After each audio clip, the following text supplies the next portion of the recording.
Okay, folks, we're about to get started. If you would, please take a seat.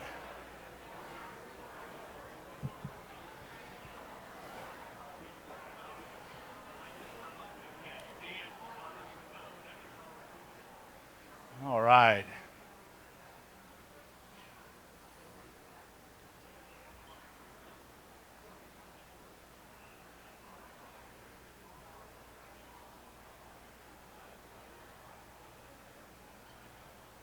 Okay. What a great turnout today. I'd like to welcome each of you to the Innovation Summit. I'd like to begin by thanking our sponsors who helped make this event possible. Big thank you to ICYMI, our title sponsor. Our corporate sponsors, BBRT, Hill and Wilkerson General Contractor, Texas State University, Buda Economic Development, City of San Marcos, Kyle Economic Development, Novion Magnetics, Southwest Engineers, and Texas Disposal System. If you would, give them a round of applause. Without them, we couldn't do this. For those of you who may not know me, my name is Lance Winter, and I'm the Director of Marketing and Communications for the Greater San Marcos Partnership. Our President and CEO, Mike Kimlander, sends his regrets that he couldn't be here today. He's on a recruitment trip. Wink, wink. So, yeah, if you've watched the news, he's with some pretty distinguished people right now. So, I see a few new faces in the crowd, so I'd like to give a brief overview of GSMP and the footprint and communities we serve.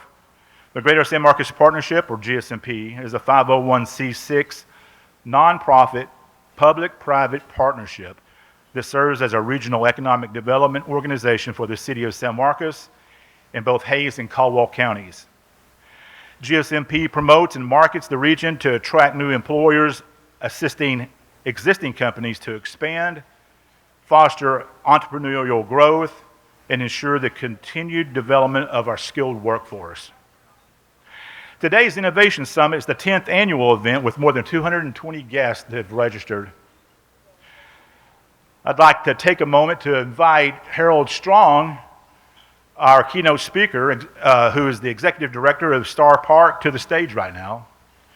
Harold came to Texas State in September of 2023 from the Medical Innovation Collaborative in Dallas, where he served as President and CEO since 2017. In that position, he was responsible for creating strategic and commercialization partnerships to facilitate life sciences ecosystem development. That's a mouthful. And in 2015, he co-founded CodeStream Studios, an education technology company offering an accessible computer coding platform with lesson plans for curricula for K through 12th grade students. He also boasts of an extensive background in the operation of university-affiliated research parks. Strong served from 2008 to 2015 as director of the University of North Texas's Discovery Park, and from 2004 to 2008 as executive director of Texas A&M's TAMU Research Park, where he was deeply involved in the commercialization process and creating industry partnerships. Please welcome Harold Strong.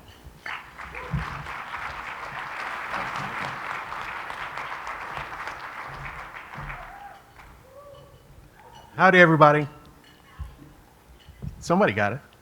So when you hear that intro out loud, it sounds like I can't really keep a job. But Lance, thank you for the opportunity to visit here this morning, and hopefully my dessert is there when I get back. What we want to talk about today is innovation and the excitement of innovation here in San Marcos.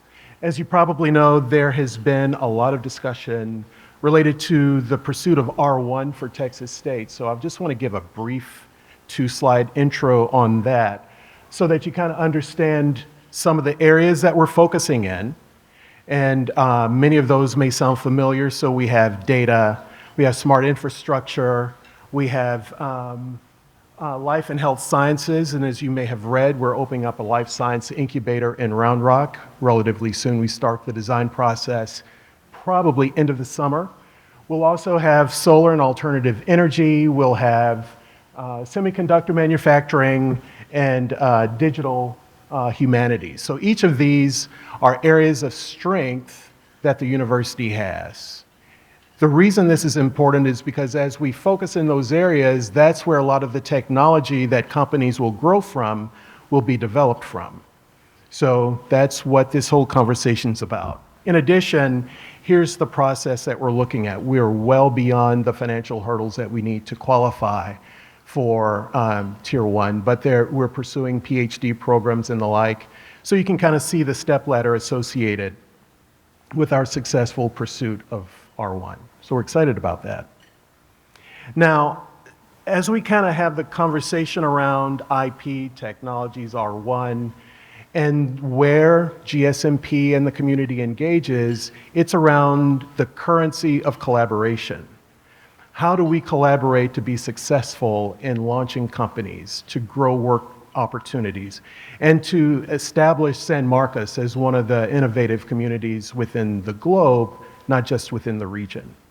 So let's dive into that.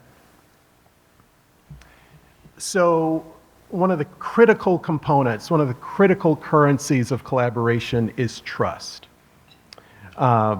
Trust between team members enables open communication, risk-taking, sharing ideas and responsibilities without the fear of negative consequences. So it may sound a little interesting if I say what we're trying to do when we support companies is to help them fail fast. That's not a negative thing.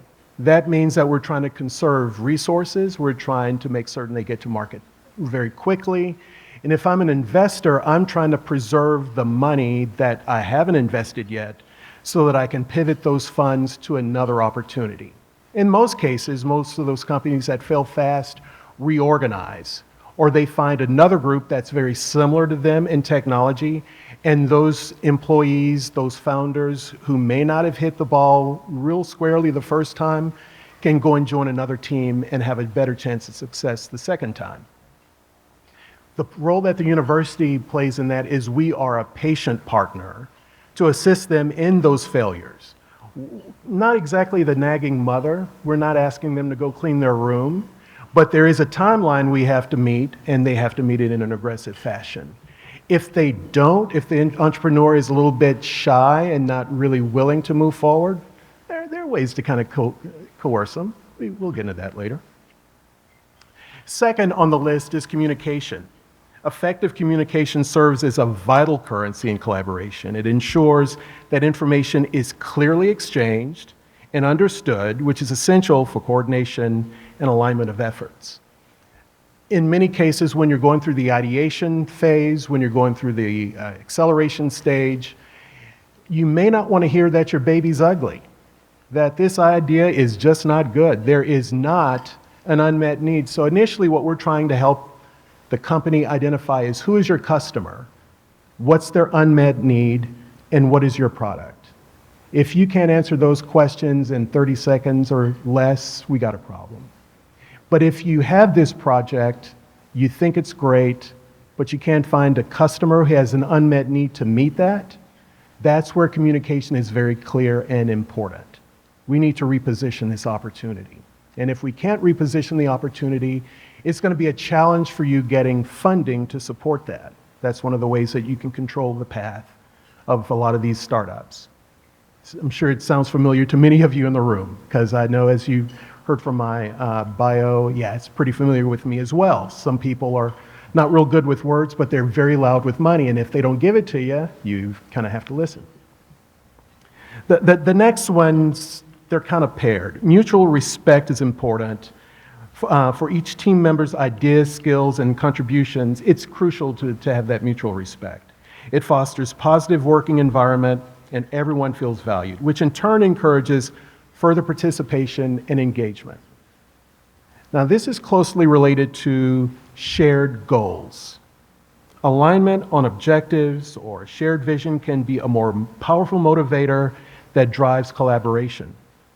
When team members are committed to a common goal, they are more likely to cooperatively and work more effectively. Now, this is generally when we invite private groups, investors, consultants, partners to work with the companies that we are working with at Star Park. We invite them in to kind of help them identify areas of where customers can fit in, opportunities for new funding opportunities.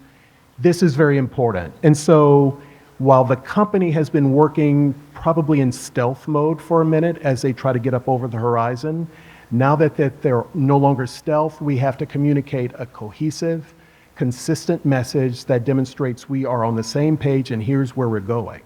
If we can't do that with respect, because a lot of times you don't have times to say please and thank you, not that you're being rude, but there's a lot of things happening very fast. Deadlines are being met. We need to provide these bank reports so that we can ensure that we have either commercial funding or we have an angel investor who's involved who's looking for it. So we need to work very fast at the speed of business, which is interesting coming from a university who doesn't always do that. But again, we do what we can. Shared goals now are investors want to make certain that they can get a return on their funding. Consultants want to ensure that the reports they need to deliver to federal agencies are done very precisely, very correctly, and very completely. So this is where we start evolving out of the lab, out of the ideation phase, and start scaling up possibly into a more effective market stage. So knowledge and expertise is important because this is the sharing of skills and knowledge where currency adds value to the collaborative process. Each team member brings their unique strengths to the table, enhancing the team's overall capacity. This is usually when the municipal part comes in. We have companies now at Star Park who are entering their Series A round. So this means they've gone through the first part that I've described. So they've got some friends and family money, they've got some angel money. Now they need a little bit larger chunk of funding to help them to scale up and to identify a larger customer base, to find additional workers to come in to assist them in scaling up as they build larger prototypes. We have a company now that is about to enter a Series A to raise $25 million, which is substantial in any incubator, in any market, but here in San Marcos, that's pretty exciting times. You'll also get a chance to visit with a couple of companies who are in some form of funding raise at the moment when we have a chance to have our little fireside chat. So we're excited about that, but from a municipal perspective, we can't keep these companies at Star Park indefinitely. Normally, the gestation that we keep these companies is anywhere from 3 to 5 years, depending on the technology that they're commercializing. So once that company has reached 2.5 years, we have the conversation of, so where do you want to go next? And that's where the community comes into play. Is there a place in San Marcos that we can create a hub? And the answer is yes. But where in San Marcos can we create a hub for chemistry? Where can we create a hub for some life sciences? Where can we create a hub for some materials research and commercialization activities? So this is where the community becomes engaged. This is where additional services come in line. So there is a limit to the amount of marketing that we do. Maybe there is a marketing consulting group or company that can partner with some of the companies we push into the community to assist them to put out a concise, pointed message on the benefits of their product and why you should use their product or hire their services. So we're excited about what goes on there, but all of this is a component of time. And the reason time is important is allocating time to support others, participate in meetings, share insights, and contribute to collaborative tasks that's essential for success of these joint efforts. So in the brief time that I have here with you this morning and explaining at a very high level what we're doing at Star Park and what some of these companies are doing in the services that they need, we need to engage you more often in exploring what we're doing at Star Park. So in the fall of the year, we're going to try to have an event where we invite outside folks to come in and hear some presentations and understand kind of what the companies are doing so that ultimately you or someone you know can become more engaged in their success and in the success of the region. It's important also for us to be a part of more of the municipal part of the decisions that are being made in the community so that we can right-size those opportunities to make that process fast. Again, speed is our friend. Delay is not. We have to be fast to market. We need to make certain that we can support the companies we're working with so that they can be effective and communicate successful stories. Finally, we need to, we can motivate individuals to contribute to collaborative efforts through the efforts of recognition and rewards. Recognizing and rewarding contributions can encourage continued participation and commitment. What does that mean? So let's assume I'm a startup company. Now I have just landed my first sale. How exciting is that? Let's celebrate that, right? Or this is my first time participating as an angel investor. I invested $25,000 in a company. I just got 1x return. My wife will let me back in the house. This is a good thing, right? Or even better, if you can get a 3x or a 5x, we can take her to dinner. So it's all good in that situation. From a company's perspective, though, what does that look like? Of course, first sales are important, but what happens if I'm acquired by a larger company who understood exactly my product, the impact to the community, the value that it has to the industry? We want that idea, we want that team to come in and be a part of us. I had a recent meeting with a large oil company who shared that, I think last month they put out their statement of $30 billion in revenue that they created, 22 billion the year before. So they're growing at a very accelerated rate. They acquired a company that was $10 million. And that made the difference for them. They set them on the side for 3 years and just let them run, do what you do, we'll provide the funding that you need. But after the 3-year period, they adopted the entire idea and applied it to a $30 billion company. So we have an opportunity to make a huge splash in the marketplace. We have a huge opportunity to share that wealth that's being created in the community as we find ways to collaborate effectively. But more than me just talking, I'd like to invite the panelists up so that we can have a longer conversation. And Lance, if we're lucky, I'd love to carve out some time for possible questions that the audience may have as we have these conversations, if that's okay with you, sir. Of course, you can turn my mic off. But nonetheless, what I'd like to do is let Tristan know that our first person walking up is Gary Beal.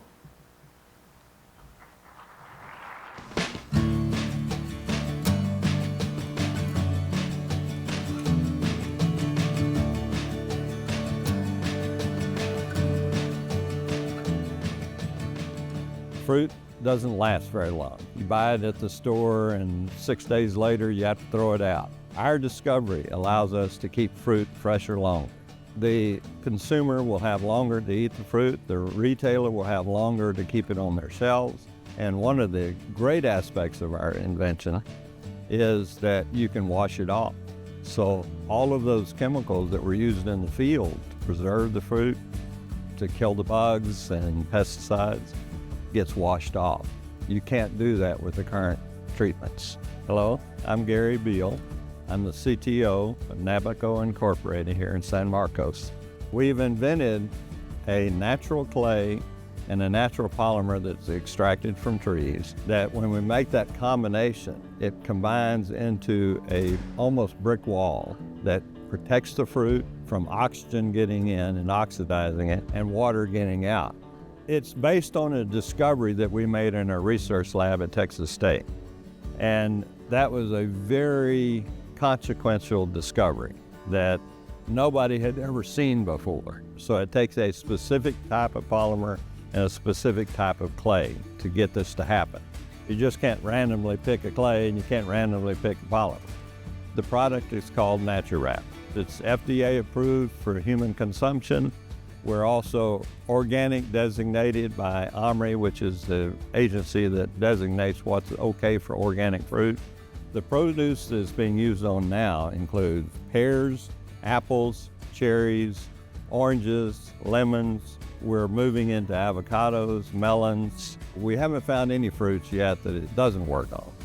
Most of our customers are the pack houses. So when the fruit is harvested, it's taken into what are called sheds, where the fruit is sorted, any culls are taken out, it's sized, and then packaged for the retailer. We have what are called brush beds, where the fruit goes across these rolling brushes, and we have a spray gun that sprays our coating onto the fruit, and it gets brushed onto the fruit. We're not being distributed widely yet because the produce business and the food business is very conservative. So they don't want to adopt new technology too quickly, because the implications are if they have a recall, it can be devastating, and people can have a problem. So here in San Marcos, we're doing the R&D to support new products, but also the existing products. We're also doing fundamental research on new products that we'll be introducing in the future.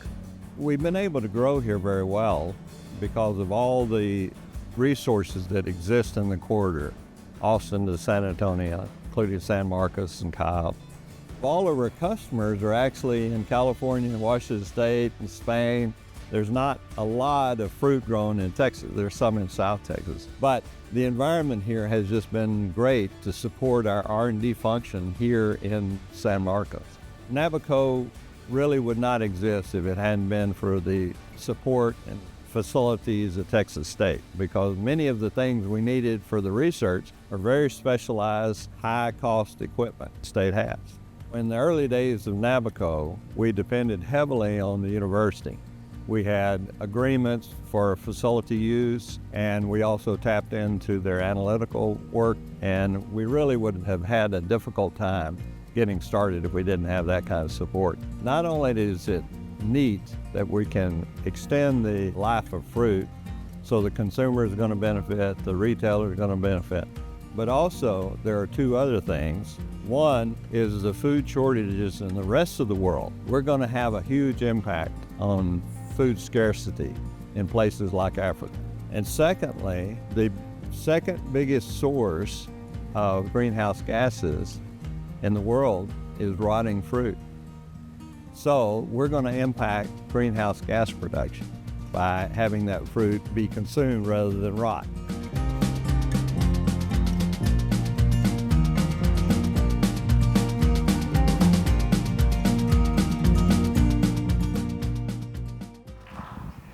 I'd also like to invite Bob LeBlanc to the stage now. Bob LeBlanc is with Cleverarium.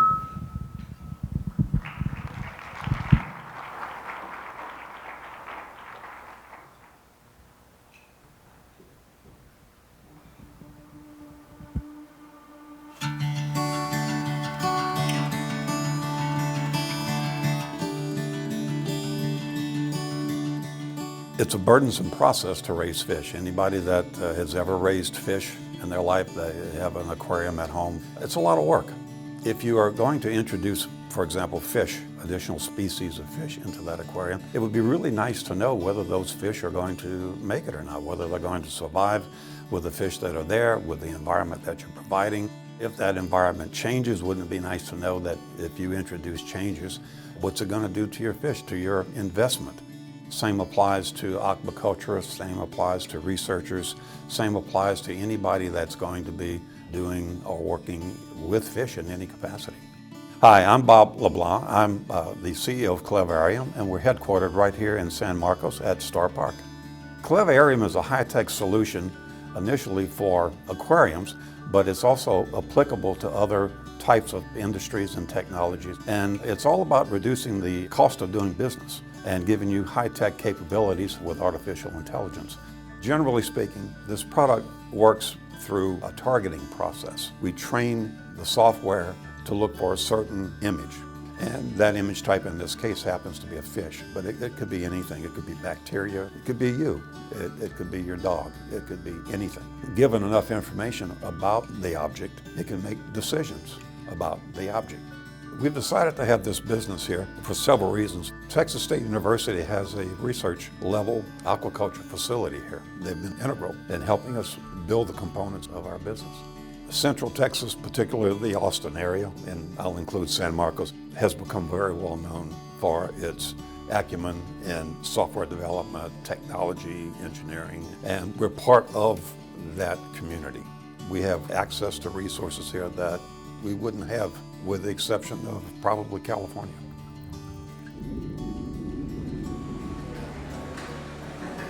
Clavarium was started using fish as the first market to address, but it can apply to any market, and it has no limits to its use. Just like artificial intelligence has no limits to its use. But it is an image tracking application which has very, very widespread applicability. It's applicable to any industry that has any component, any aspect that it needs monitored, visually monitored through imaging applications. What it offers is the ability to quickly train the artificial intelligence. For example, here in Texas, we're cattle country, and that's a lot of work, takes a lot of labor, takes a lot of time, and you want to be able to make decisions faster with ease, maybe requiring less people involved with it. You want to get your cattle to market faster. You want to make sure that mama's pregnancy is progressing properly, but you don't want to ride out there every day to check on her. You could use artificial intelligence in imaging, for example, to monitor it. Our solution, our technology, could take images from the ranch of the animals out in the field and analyze it and make predictions about what's likely to happen with those animals based on current weather conditions or current health conditions, known health conditions of the animals. Think about the possibilities of doing that with not only cattle, but with raising plants, for example, agriculture. You want to watch your plants grow, why not let artificial intelligence watch it grow and help you make decisions about what you want to do? It really doesn't have any limits. It's whatever your imagination can dream up. Probably the easiest way to look at Clavarium and its effectiveness and what makes it so different is that we're able to provide better data to your artificial intelligence application so that whatever decisions you've programmed it to make can be made better and faster and at less cost to you as a user.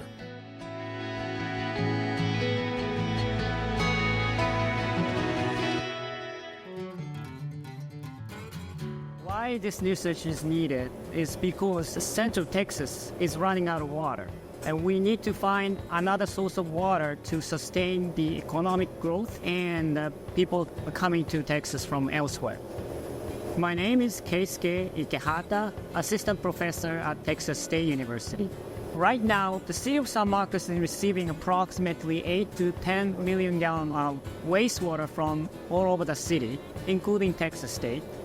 And then they treat the wastewater through several different processes, including biological treatment, anthracite filtration, and UV disinfection. Once the water is treated, majority of treated wastewater is currently discharged to the San Marcos River. What we are proposing to do is to implement something called direct potable water reuse, or DPR, which takes treated wastewater, which is safe for us to discharge to the river, highly purified afterwards, and send it back to the city so that we can protect our water resources. This has not been used because people has a negative feeling towards the wastewater based on where it is coming from. Toilet, showers, and kitchens and so on. There is a negative feeling towards water reuse. This is very significant. We'd like to remove those barriers by proving this process is working perfectly and the water we are producing is crystal clear and pleasant to drink. This process is taking the water from City of San Marcos wastewater treatment plant at the very end of it, and we inject different type of chemicals and going through different type of membrane filtrations. And at the end, we will have the very pure water that is drinkable, which means we will reduce the amount of groundwater withdrawal from Edwards Aquifer, and also we create more water for new people coming to Central Texas, specifically City of San Marcos. Our research will make the treated water to be drinkable again in the future. Hi, I'm Andrina Alexander, and I'm the project manager for Jacobs at the City of San Marcos wastewater treatment plant. Jacobs has operated and maintained these facilities for the city of San Marcos for 20 years. We're proud to partner with KSK and Texas State University for his direct potable research project. What KSK and his team are doing is really remarkable because they're researching a next level use for our water. I live in San Marcos. Clean drinking water is very important to me. This is huge for the economic development in the region. Right now, there is a scarcity of clean drinking water. I feel this project is worthy because we can make everybody happy. Everybody wins, society and the environment. I believe this student-driven research project is the only one in a kind of this country. There are students from Texas State who are a big part of this project. They are operating this system, testing the water every day. Without them, this project cannot be possible. No smell, no odor. This used to be wastewater. I'm so confident in this water, so I'll give it a sip. I want to say it tastes better than regular water. You can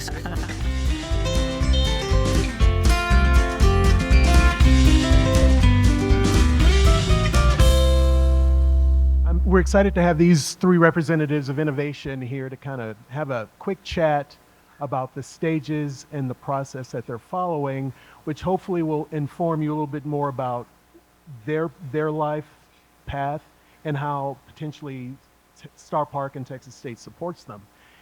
And the first question, unscripted, is, so what water you have there, KSK? What's in the glass? Oh, wow. Good question. I did not be asking this. This is actually purified water from California.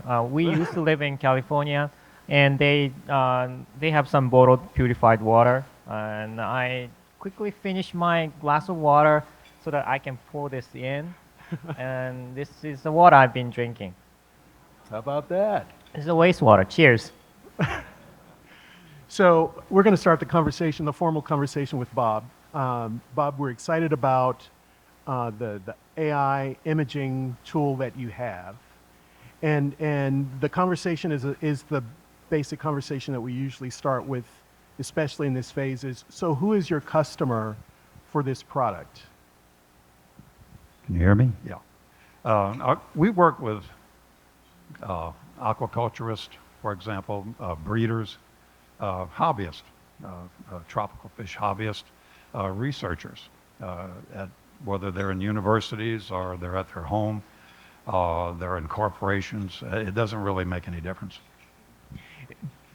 As you went through the process of meeting and evaluating companies who potentially could use this product, what unmet need did you identify in that process? One of the biggest problems they have, let's use researchers as an example. All right.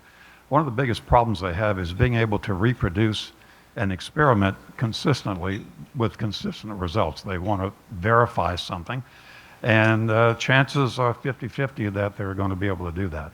With us, they've got an 80 to 90% probability of having success. I'm going to guess that because you're using AI, you could probably do things a little faster. Faster, more accurately, with lower cost, lower labor involved, and as you said, faster. Can you quantify that? So let's assume that I wanted to hire some grad students to go in and monitor fish. Okay. What are we talking about in terms of scale? All right. Use an example of two different laboratories. Let's say you have a laboratory with maybe 1,500 tanks, and one was, say, 20,000 tanks. And I know that sounds like a lot of tanks, but there are even bigger labs out there than 20,000 tanks, believe it or not. And you can well imagine the number of people that it takes to run that, the amount of effort involved, the amount of cost involved, and in both cases. With us, depending on how they apply it, we can cut costs by as much as 2/3. Two-thirds. By as much as 2/3. Now, they're going to have to pay for us in the process, and the net result of it is about 30 to 40% savings over what they're doing right now. So the user of this particular, let's bring this to a more practical application. everyone's aware of, many people are aware of CPRIT and the work that they do in trying to identify cancer solutions and everything within the cancer space. In many cases, zebrafish are used as models Correct. for some of the early cancer treatments. So is there an opportunity to apply your technology to manage tanks of zebrafish that are being tested for cancer solutions? Well, it's an interesting question because that's exactly how we started. So the answer is yes, in a Could you very kind of big way. elaborate on that, how that worked? Well, as an example, if you want to, you're breeding fish, right? It would be good to know if the female is pregnant before she has the babies. We can help you with that. It would be good to know if mama had the babies and you can get there in time to get her out of the tank before she eats the babies. That's a very common situation. It would be good to know if the experiment that you're running is effective. Maybe the fish is showing signs of cancer. You may have set up an experiment where you want to monitor it, and you're not going to sit there day and night watching it. We can sit there day and night watching it and tell you exactly what's going on. We can tell you the conditions in the tank. We can help you make intelligent decisions. If you set up your equipment to work with ours in an artificial intelligence way, we can actually control the environment that it's working in. So your tool is actually, so if I remember this correctly, your camera is where the fish come feed. So every time the fish comes in for food, you're taking images of the fish. Right. Well, that's one way of doing it, right? But the technology knows which fish is being Oh, absolutely. fed, so it identifies specific fish. Right, it can identify fish. Now, typically, in an environment where you're doing research, you're going to have one fish in a tank. You're not going to have multiple fish, unless you're breeding. That's a whole different situation. Right. But you could take it even further with a hobbyist. A hobbyist might have 4, 5, 6 different kinds of fish in the tank. It would be good to know if those fish are going to get along, and what's the probability of them not getting along, and what's the probability of them living or not living, how long they're likely to live. If you change the water conditions, what's it going to do to the fish? We can tell you all of that. So effectively, your tool monitors the tank, including the fish, temperature, if the fish is pregnant, if the fish is ill, all those kinds of things. It gives a report on a regular basis. Exactly, and makes it available to you anytime you want to see it. And one of the big tools in the toolkit is something that we developed internally out of need. When you're doing artificial intelligence, the training that's involved is extensive. It takes a lot of computer time to do it. And typically, to train artificial intelligence to recognize something, let's say it's a fish, all right, it could take 2, 3, 4, 5,000 training cycles for it to go through. And those cycles take a while. We're not talking minutes, we're talking hours and days sometimes, depending on what's going on. We can do that same, and by the way, that's with a 60 to 70% accuracy. We can do that kind of training in about 100 cycles with about a 95% accuracy. And so it lets us be able to have a larger collection, if you will, of artificial intelligence imaging solutions out there for breeders and so forth. And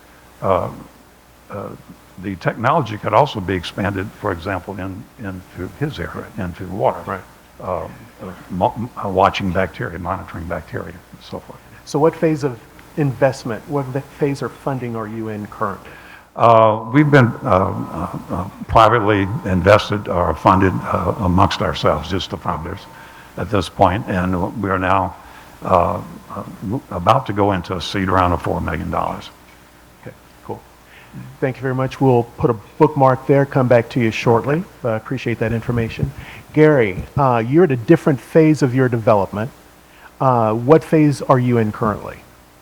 Okay, we have just finished up our seed round, and we raised about $12 million, and we're we've laid the groundwork for the A round. We'll probably raise between 15 and 20 million in the A round. And so how long have you been in existence? Old is your company? Well, we actually incorporated in May of 19, Okay. but we had a slight hiatus with the What, some went on? What? wearing masks and also. Understood. But So how does that impact your leadership as a result of that? Because that's when we kind of was introduced to Teams and Zoom and all those kinds of things. How did that impact your work? Well, it impacted us heavily because we really learned how to use Zoom and Teams and all of those facilities, and that allowed us to have really the makings of a global business. So, for instance, our CEO actually lives in Tampa, Florida. One of our big ag advisors lives in Chicago. We have sales people out in California and the Northwest. We have an office in Spain. You know, so it's allowed us to really grow the company very rapidly. Very cool. So you were in your seed round. You're about to go to your Series A. What do you hope to achieve with the extra funding that you couldn't do in the seed round? A lot of it is personnel. You know, you have to have feet on the ground, going in, talking with the pack houses. Also, you have a service component. So if you've got equipment in there applying your coating, a lot of times things break down. You have to have people on the ground that can get in there quickly, because these pack lines, a lot of people don't realize, we were doing a cherry processing plant over the last 6 weeks. They were processing 30,000 pounds of cherries an hour. Now, when that line goes down, they don't want you diddling around. They want you to get fixed. Yeah. So you have to have people on the ground. So you have to really expand rapidly in personnel. Also, your inventory goes up. You just got a lot of costs when you're growing rapidly. Right. So what's the difference between the investor in the seed round and the investor in the Series A round? Well, this startup was a little different than others that I've been involved in. Others, we started out with angel investors. This time we started out immediately with venture capitalists, which is kind of unusual in the seed round. And I guess the main difference between the venture capitalists that we're working with in the A round is they typically write bigger checks in the A round than they do in the seed round. You know, so some venture capitalists specialize in seed round funding. Others don't want to participate till they're in the A or B round of funding. And so what's the difference in obligation or relationship? Because in many angel situations, they require a board seat.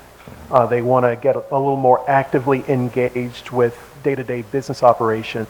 It's been perceived that VCs look for the technology and they may move the company closer to where they are so that they can ensure that it's success. So what's your experience? Well, our experience has been very good. They have allowed us to run the company by and large.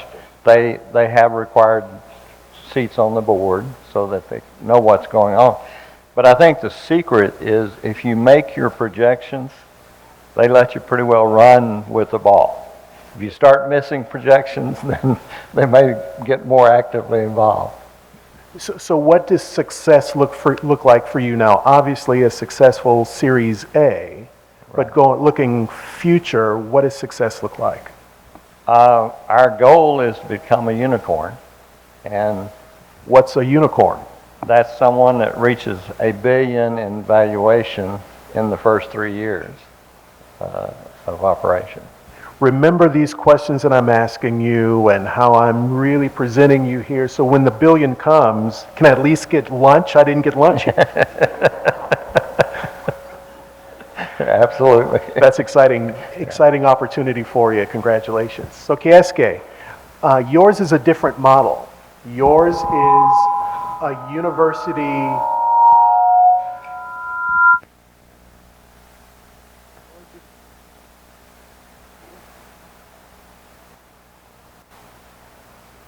Yours is a university technology that is being used in a commercial municipal application. Explain to me what your definition of success is as you engage this product into the market.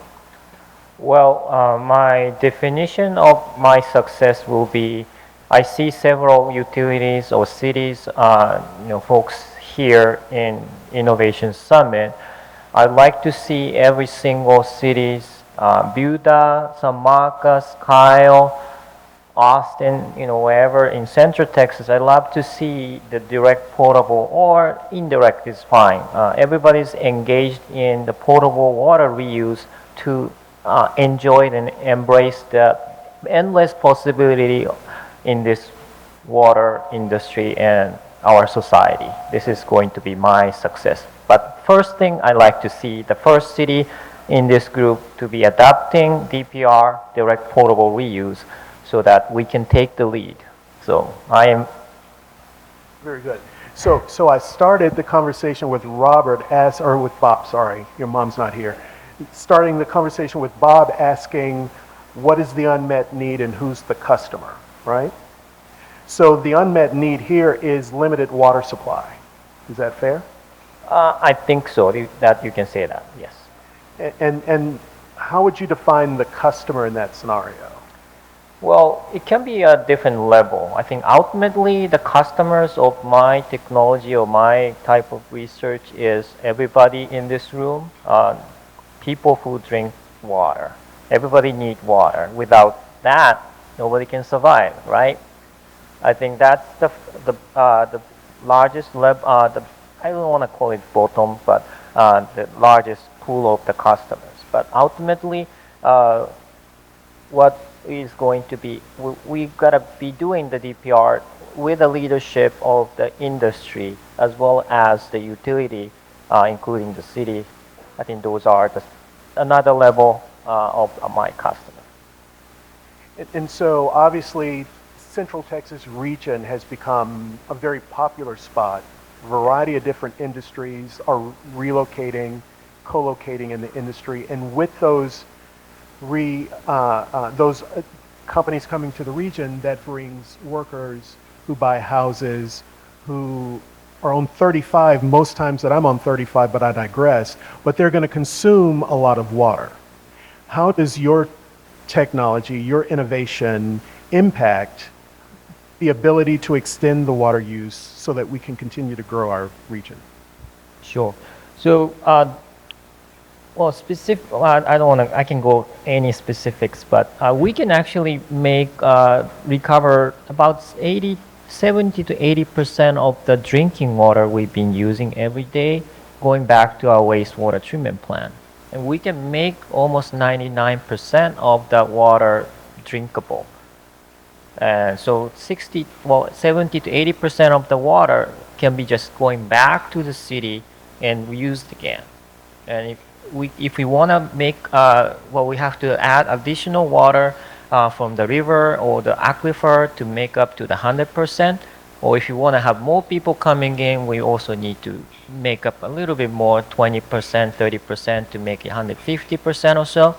But we can actually reuse water forever. And that's what we've been doing since the beginning of civilization. Everybody's drinking the same water for thousands of years.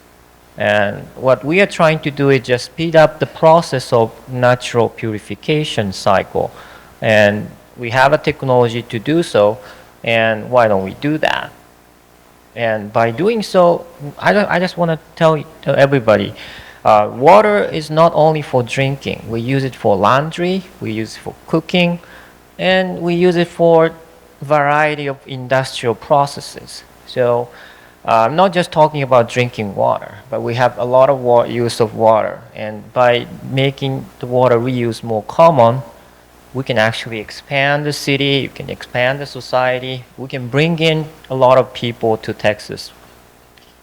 So how much time does it take to go through a cycle to filter gray water, I'm assuming, into potable water? It can take about roughly 2 to 3 hours. Oh. That's- quick? Yes. Which is scary though. And that's what I just was thinking out loud. And that is kind of scary. Yes. Yeah. That is why we have to do more research and development to develop new type of sensors and finding the way to ensure that water is safe to drink again and again. So, in asking both Bob and Gary what their future looks like, a lot of it has to do with the funding they can receive so that they can scale and then gain larger parts of the market. Yours isn't so much a profit motive. What does success look like for you as you begin to scale? That's a great question. We are finishing one federally funded research project at Texas State. I received this money back in 2021, and we're finishing that. I'm writing another proposals, raising additional funding from different places. So next phase, I try to do another project at Texas State, bringing the water from the wastewater treatment plant in San Marcos. I'm looking for more partners, sponsors, collaborators, supporters from this area, agreeing with my vision, and chipping in some in-kind funding or cash contribution. I know that's hard to ask, cash contribution, or the letter of support. Anything would count, which would demonstrate the interest and enthusiasms of the community towards my vision, and that would increase the success of my funding and doing additional research projects and demonstrating the effectiveness, acceptance, and that would be really boosting my research and our product to the next level. How many students go through your program, or how many are engaged in developing this technology, and is that a way of defining scalability of this solution? Okay, well, I can answer the first question. So far, 4 graduate students, all master's level, are involved in this research. And I don't know how many undergrads have been helping us. There's so many, at least 6 or 7 undergraduate students. Not only engineering, I'm an engineering professor, but I hire chemists, I hire biologists, and I work with geography students, and so many different people, computer science as well. So there are so many graduate and undergrad students helping me with this. Excellent, thanks. I'm just going to go back through real lightning round on some questions that I forgot to ask earlier. And Gary, I don't know if we identified completely the list of vegetables, fruits that are amenable to your technology and where you think you can take your technology going forward with regard to produce. We haven't found any fruits yet that it doesn't work on. Oh. Okay, but we're actively working on cherries, pears, apples, oranges, lemons, avocados, melons. So I don't know how many of you like cherries. It's kind of cherry season now. How many of you have eaten cherries this season? All right. We haven't worked on peaches yet. Well, I mean, we've done a little bit in the lab. But the ones that raise your hand on cherries, you probably ate our product this season. We treated 40 million pounds of cherries this season. Wow. Wow. That's huge. And okay, we could talk about that all day. Now, with regard to you, Bob, so we talked a little bit about cancer specifically from a research perspective, not necessarily, well, let's talk about the financial model. So while you're pursuing research through zebrafish and others, Right. How does my home aquarium fit into this? I'm not so good with the guppies, right? So if I use your technology, how will that help me to be better at managing my aquarium? Well, depends on level of automation that you choose with us, but you can set the automation up to literally run your entire tank completely. There's nothing wrong with that, but what does that mean? Well, it means feeding, it means chemicals, it means water management. So I'm outsourcing my aquarium care through AI to you. Through AI, that's correct. I don't think that's a problem. No, it's not. So I think we have a couple of minutes. We've already had a question about peaches. Are there any other questions that we want to address that we didn't cover here on our panel? I think this has been an invigorating conversation. At least I've learned a lot. And this represents only 3 entities associated with Star Park, associated with Texas State, that are here today just kind of explaining what they do and why they do it and the impact that they have on the community. Again, we hope to have something like this later on in the fall where we can kind of share and get you more engaged and involved. But I'm just stalling to see if there's a hand that pops up related to a question. In the back. Yes, sir. We work extremely well on bananas. In fact, a banana, 6 or 7 days, they're turning black and rotting. We can extend that to 18 days. Strawberries also. Yes, ma'am.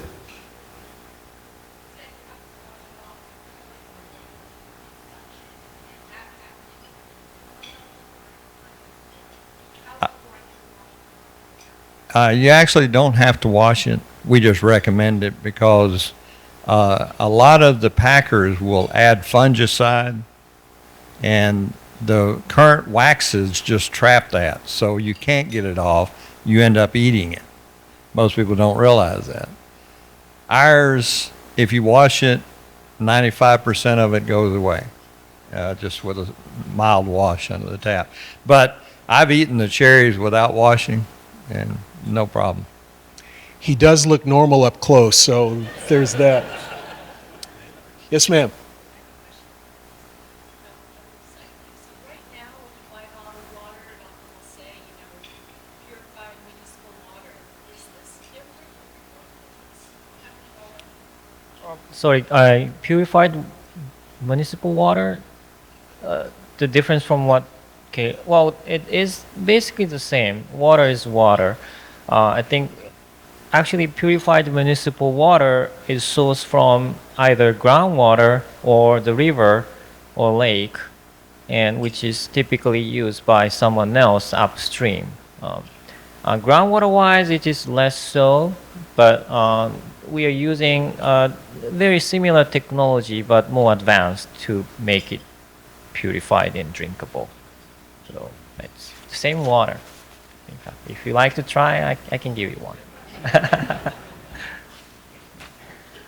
Time for one more question. Yes, sir.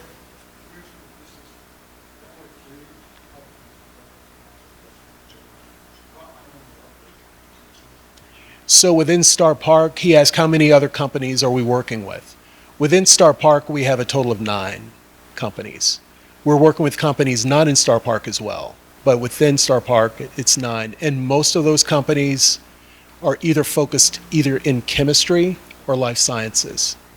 Happy to bring them in and give them a chance to have time behind the mic. Or give us a call and we're happy to give you a tour. Can't thank you enough for your time and your attention and your questions. This has been fun for me. I hope it's been fun for the panel. Could you thank them, please?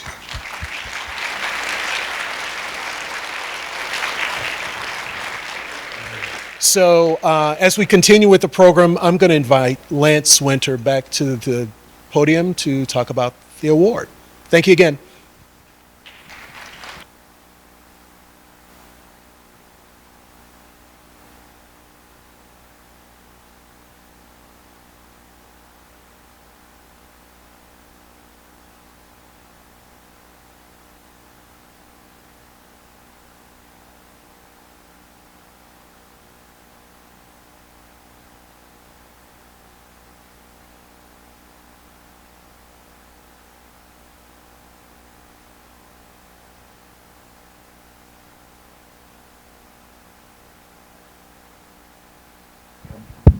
Make this thing work one way or the other. All right. Lots of exciting things happening at Star Park. Love that place. Okay, I'd like to invite Jill Marsh with Crossbow to the stage. Crossbow was last year's Dick Burdick Award recipient. Named after legendary Thermon chairman and San Marcos businessman Dick Burdick, the award is presented annually to a creative company in the Texas Innovation Corridor who creates innovative solutions to complex problems through unique methods, ideas, products, and processes. I'd like to have Jill present this year's award. Jill?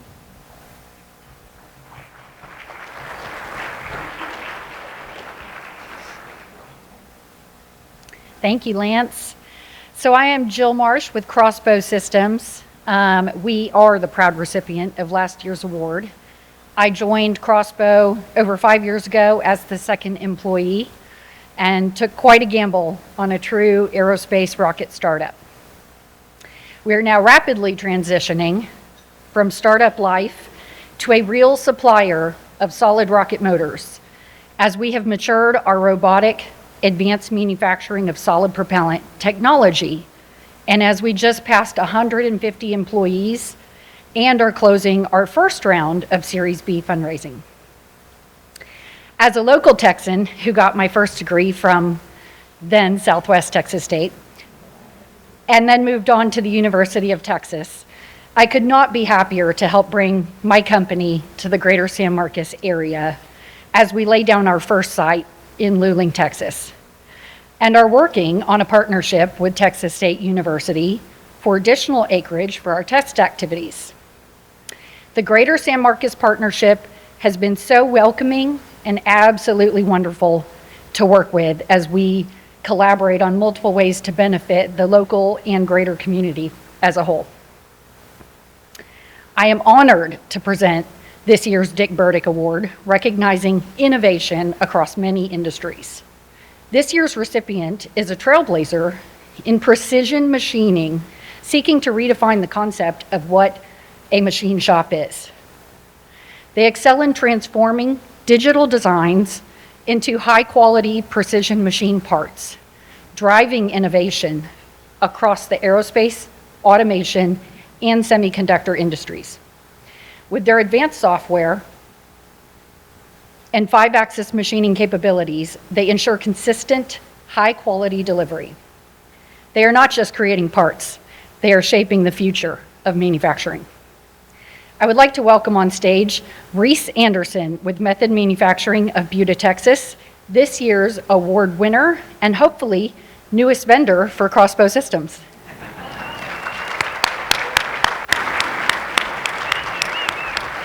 I'm gonna let you present that. Okay, yes, sir. I don't have these, so be careful Okay. to get that. Okay.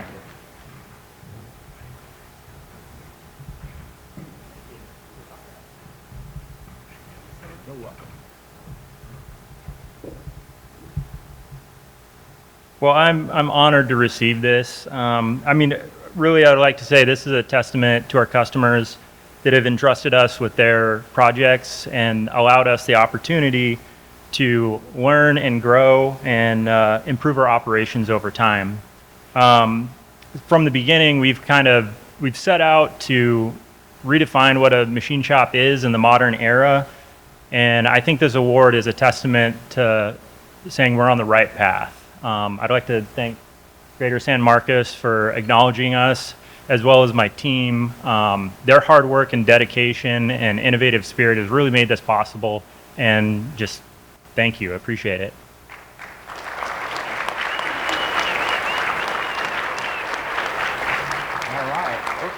All right, thanks. And you want to take the picture afterwards? All right, great. Thank you, Reese.